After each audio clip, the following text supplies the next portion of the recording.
në qa aspekt e trisht dhe edhimshme. Kishim të benim në atë ko, pra Fatos Nano, duke par orientimin amerikano-europian, të cilët donin me çdo kusht të bësh një ndryshim në Shqipëri, nëse në 31 mars 1991 ajo Partia e Punës mori 70% votave, edhe kanë qenë zgjedhjet nga më të lirat dhe më demokratike që janë bërë ndonjëherë në historinë deri më sot.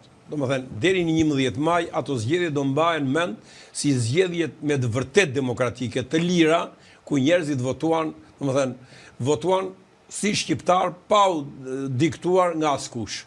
Dhe u arrit bie fjala marr në Tiranë.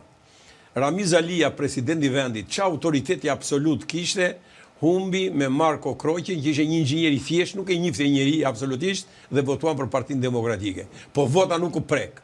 Ose unë isha kryetari i komisionit zgjedhjeve në Laç.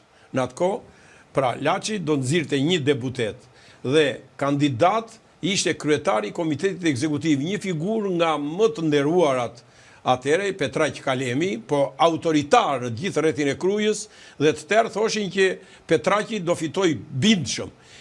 Mirë po, kandidatura tjetër ishte një që kishte si internuar atje, Agimerua i famshëm, ishte sekretari i parë i Komitetit Qendror të Rinisë dhe që psoi goditjen plenumin e 4. Fitoi Agimerua. Dhe unë, megjithëse punonja me Petraq Kalemin, kur erdhi problemi që numëruam votat, donin të bënin një hile me ca vota të pavlefshme, por e ka marrë Agimerua për 50 vota, mori deputetin që thoshin janë të pavlefshme, po faktikisht ishin të vlefshme. Janë nxorën të vlefshme dhe fitoi. Pra, të tilla ishin ato zgjedhje. Dhe edhe në zgjedhjet pastaj, kur Berisha bëri krimin e shëmtuar, domethënë krimin shtetëror, do thoshja unë, megjithse nuk ishte në pushtet ende, po faktikisht elementët i kishte, domethënë të një krimi të organizuar dhe me ndihmën e agenturave të huaja, 2 prillin e Shkodrës, dhe që bëri thjesht dhe vetëm që të vinte sa më parë në pushtet, se nuk mundet duronte 4 vjet që të rrinte përsëri Partia e Punës, 4 vjet që fitoi në 91-shin, dhe u shpejtuan pasaj zgjedhjet me ato 4 vrasje që u bën atje të 4 dëshmorëve të Shkodrës dhe u bën në 22 mars të vitit 1992, nëse Fatos Nano me partinë e vet do t'i mobilizonte forcat e veta, edhe do thoshte pavarësisht që ndodhi kjo në Shkodër, do mobilizohemi edhe ne këto zgjedhje duhet të fitojmë prap, siç fituam 31 marsin 91, duhet edhe 92-shi përsëri fitonte. Po Fatos Nano shumë larg pamës. Mbaj mend atëherë na ka thirrur, unë kryetari i Partisë së Unitetit Kombëtar.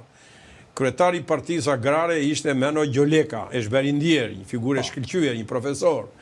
Na ka thirrur se pak parti ishim atëherë, ne 5 parti ishim gjithsej, Republikania e Godos ishte me Sali Berishën, Social-Demokratja që ishte me ne Skënder Gjinushi, por dhe na ka thënë që edhe ju vetë duhet votoni alternativën e Partisë Demokratike, duhet bën ndryshimi se s'bën. Ne duhet kalojmë patjetër në opozitë. I tillë ishte. Unë tha duart mua, por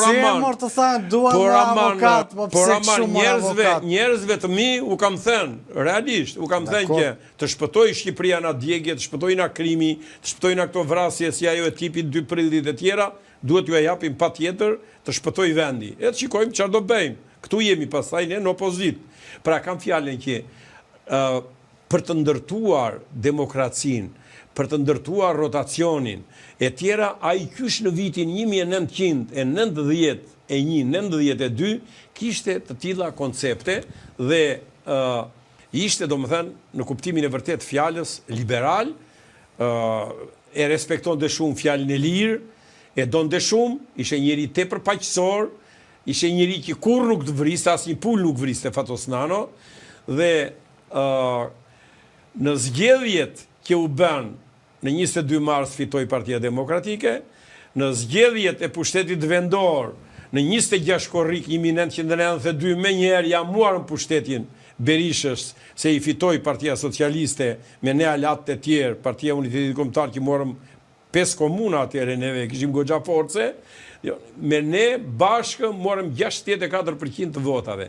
Dhe përjedhoj, kur Berisha e pa që i rrezikoi pushteti dhe e humbi, domethënë shumë shpejt, se na 22 prillin e 92, deri në 26 korrik, domethënë për 2 muaj, për 3 muaj të mbasësh aq shumë, ishte e rënd dhe përjedhoj ai filloi ta trajtonte Fatos Nanon, që ishte udhëheqësi asaj partie dhe që ajo parti, domethënë e donte shumë, edhe kishte një influencë të jashtëzakonshme në antarësi, po edhe në popull, Fatos Nano, pra pritej mirë kudo, ai e mori dhe e burgosi politikisht, Fatos Nano.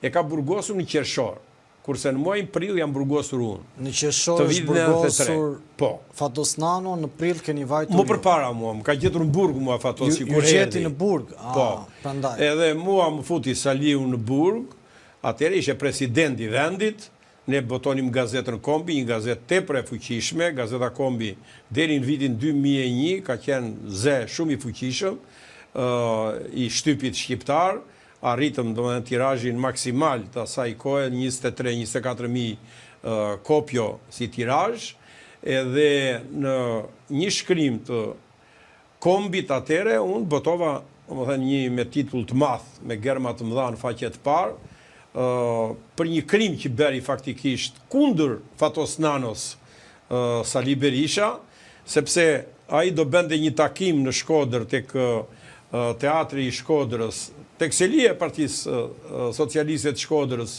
me antarësinë e vet, edhe Saliu i dërgoi një band atje, edhe të armatosur, po edhe rrugaç me gura e me këto, me qëllimin që të mos futej në mbledhjen me socialistët Fatos Nano, edhe duke quajtur Shkodrën bastion të Partisë Demokratike, që atje kem socialisti nuk shkel. Ky ishte domethënë fryma që kishte futur Saliu, dhe ata kur Nanua do futesh në sallë, ata u vërsulën, edhe aty thuaj se u bë një mini luftë civile, se simpatizantë e Nanos mbronin Nanon, ata të Saliut sulmonin Nanon. Edhe kjo do të krijoi një situatë rënd atje, një minutë se mbarova. Një situatë rënd dhe mbi këtë bazë unë bëra një shkrim. Thash, Sali Berisha, 2 pika. Ti je vrasës i Shqipërisë dhe i shqiptarëve. Ai ishte presidenti i vendit. Dhe analizonja që pse po e vret ti Shqipërinë dhe shqiptarët, se po fut këtë frymën domethënë të përçarjes, që socialistët demokratë tani ne duhet të luftojmë me njëri tjetrin, edhe sikur jemi armiq, po nuk jemi armiq, jemi pozit dhe opozit. Dhe për këtë shkrima i më futin në Burg. Pra unë vajla më përpara. Kurse pastaj, më vonë, u arrestua dhe Nanua, dhe ne Nanon e arrestoi Gjoja për vjedhjen e ndihmave, po ajo ishte një farsë e ndyrë, dhe që ishte një farsë, dhe që burgosja Nanos ishte politike, këtë e vërtetoi me një raport të shkëlqyer Departamenti Amerikan i Shtetit, por edhe Amnistia